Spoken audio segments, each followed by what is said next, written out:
Maayong buntag mga kapaglaom. Niining unang adlaw sa semana, kita makiguban sa atong devotional, You Shall Receive Power. Nga sa diin ang atong uluhan sa atong devotional, kalipay diha sa pag-alagad sa atong kapitan. Ug ang atong teksto makita sa unang Timoteo, Kapitulo 6, versikulo 12. Nag-ingon, pakigbugno diha sa maayo nga bugno, labot sa pagtuo. Padayuni ang pagkupot sa dayong kinabuhi, nga ngadto niini gitawag ikaw, nga imong gihimuan sa maayo nga pagsugid sa atubangan sa daghang mga saksi. Diha sa mainiton, matinguhaong paglihok, ingon nga matinumanong mga sundalo, nagatuman sa mga kamanduan sa kapitan sa atong kaluwasan.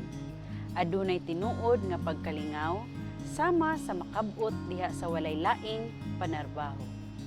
Ang kalinaw ni Kristo anaa sa kasing-kasing sa matinumanong sundalo. Adunay pahulay alang sa tao diha sa pagsangon sa yugo ni Kristo.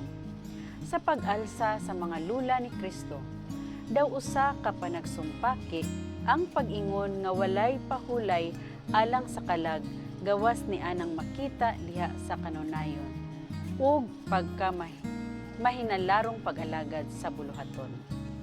Apan matuod kini.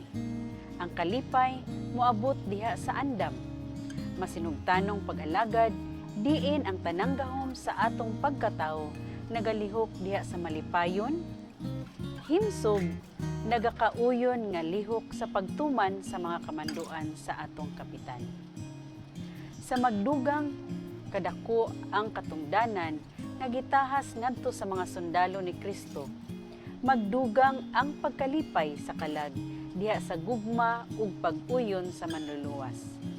Makaamgo ang kalag ug kagawasan diha sa pagbuhat sa kinabug-atan ug labing malisod nga mga buluhaton.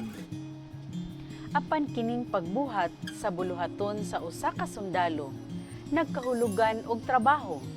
Dili lang sa kanunay nga kana nga trabaho sumala sa ato unta nga gipili.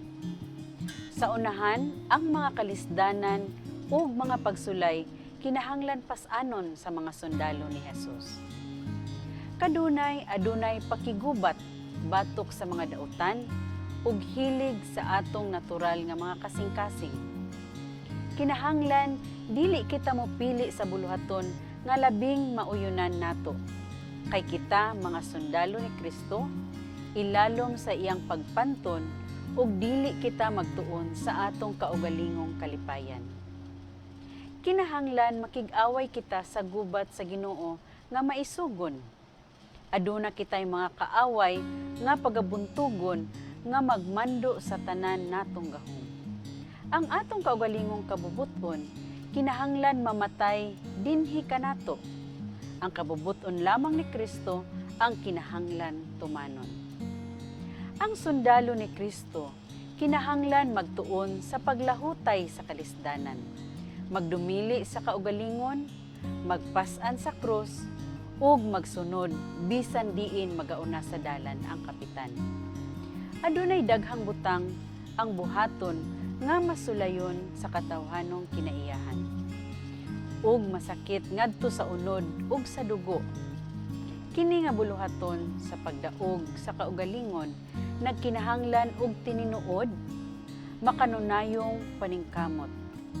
Diha sa pakig-away sa maayo nga away sa pagtuo. Pagbaton sa bililhong mga kadaugan, nagakupot kita dayon sa kinabuhi.